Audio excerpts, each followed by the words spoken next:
See, McNeil, Huntley, Jennings, Williams, where were you when I shaped the sun? Where were you when I laid the foundations of the earth? Where were you?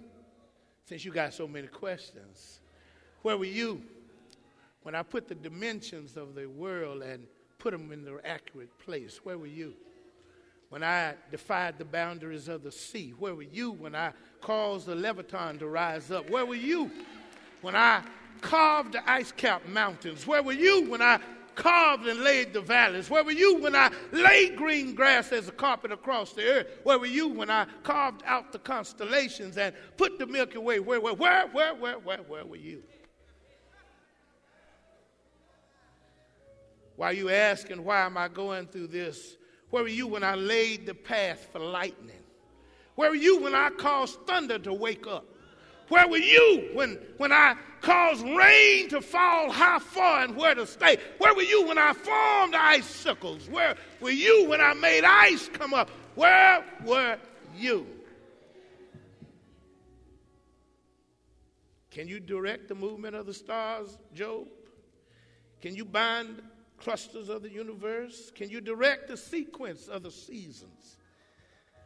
Where were you? He went in 39th. He wasn't through. Do you know how many months that a deer carries its young? God was letting you and I know, as much as we don't know, if we did know, we couldn't handle what we discovered. Keep it simple. I'm going through, but I'm going to be better when I get through. I'm going through. I don't understand why, but I ain't going to stop giving God glory. I'm going through, but I've got praise in my spirit. I'm going through, but I won't give up. I'm going through, but I know who can carry me through.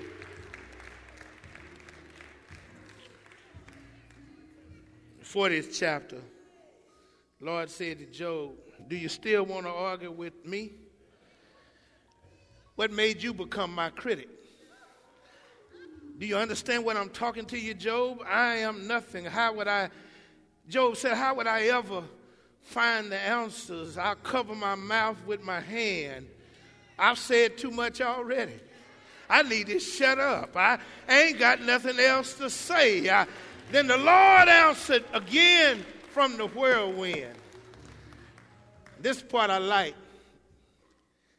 He said, brace yourself like a man, because I got some questions to you, Job, and you must answer them. Y'all look at this together. Are you going to discredit my justice and condemn me so you can say you right? Most of the time, our arguments that we have when we have bad situations is to prove to folk that we are not wrong. And all God is trying to let us know, we ain't got that much sense.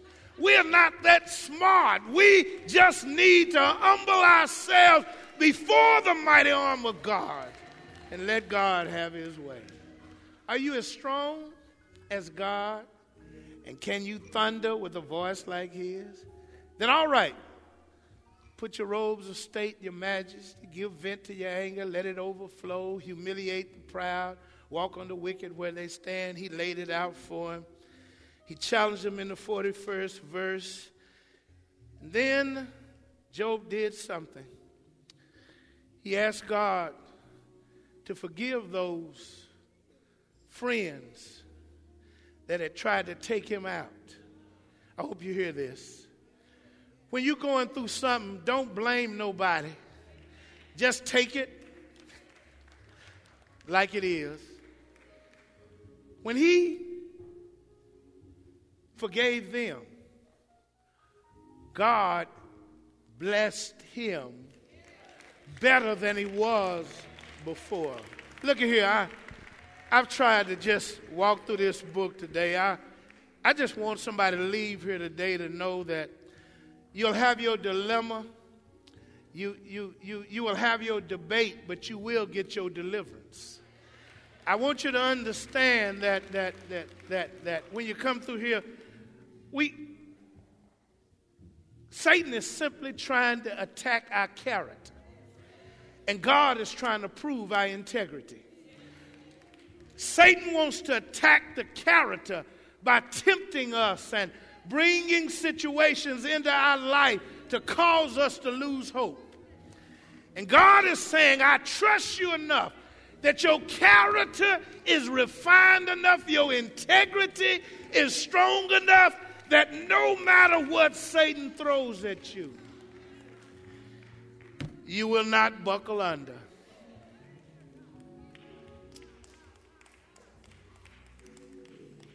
Satan wants to discredit our relationship with God. And God wants to improve our relationship with him. Would you stand now? I want you to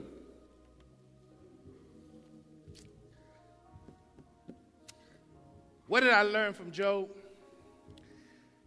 That humility is the only way that you get to deliverance.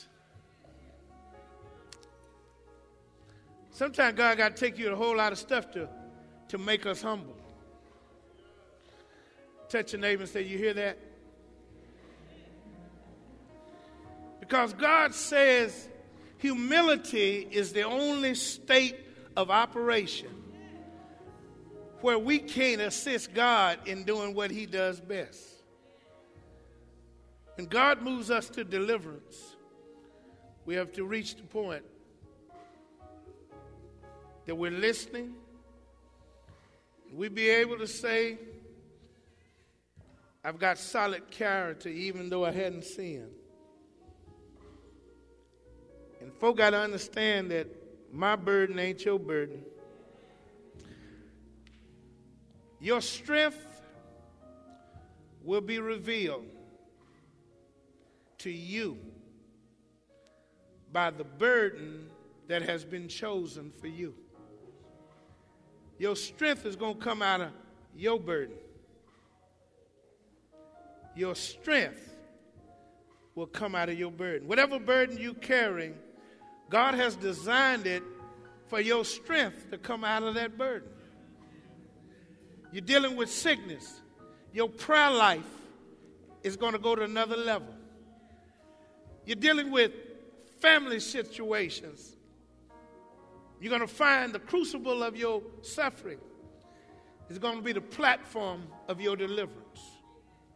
I know it ain't making sense. You get tired, weary, frustrated, exhausted, no relief in the horizon. But our burdens are our purpose and our destiny. I hope it's saying something.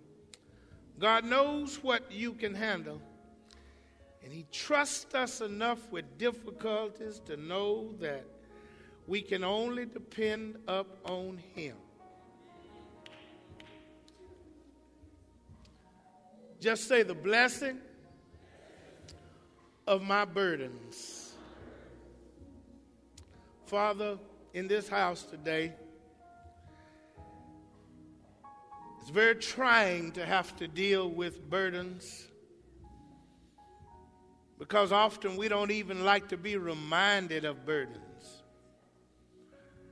But it's the process that kills us. It's the process that we don't want to go through. So, Lord, today I ask that you will release somebody to understand that there's blessings on the horizon. Speak now to the hearts of your people to understand that the tears are not in vain, that the sacrifice is not in vain, that the victory is already inevitable. And we stand believing as Job did. I know my Redeemer lives.